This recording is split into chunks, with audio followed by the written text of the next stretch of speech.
இன்றைக்கு மக்கள் செல்வாக்கு இழந்துட்டார் ஸ்டாலின் அவர்கள், இளைஞருடைய செல்வாக்கையும் இழந்து விட்டார். அதனால இப்பொழுது அறிவிப்பு கொடுத்திருக்கிறார். கல்லூரியிலே படிக்கின்ற மாணவர்கள், அரசு கல்லூரியிலே படிக்கின்ற மாணவர்களுக்கு லேப்டாப் கொடுப்பதா சொல்லியிருக்கிறார். தொடர்ந்து 4 ஆண்டு காலம் சட்டமன்றத்தில் அழுத்தம் கொடுத்தோம். அனைத்து இந்திய அண்ணா திராவிட முன்னேற்ற கழக அரசு இருக்கின்ற பொழுது, இளைஞர் புரட்சி தலைவி அம்மா இருக்கின்ற பொழுது அரசு பள்ளி படிக்கின்ற மாணவர்களுக்கு ஒரு விஞ்ஞான கல்வி கொடுக்க வேண்டும், அறிவுபூர்வமான கல்வி கிடைக்க வேண்டும். இதற்காக மடிக்கணினி திட்டத்தை கொண்டு வந்தார்கள்.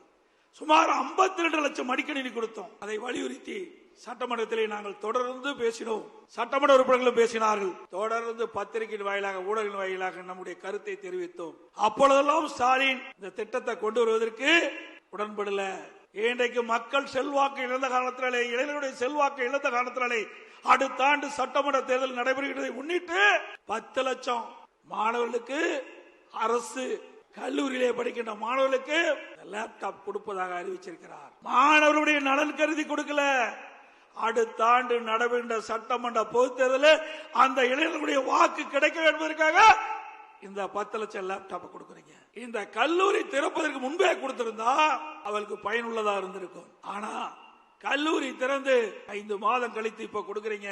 அந்த கல்லூரியில் மாணவர் சேர்ந்த உடனே அவருடைய சொந்த பணத்துல லேப்டாப் வாங்கி இன்றைக்கு அதன் மூலமாக அறிவுத்திறனை வளர்த்துக்கிட்டு இருக்காங்க.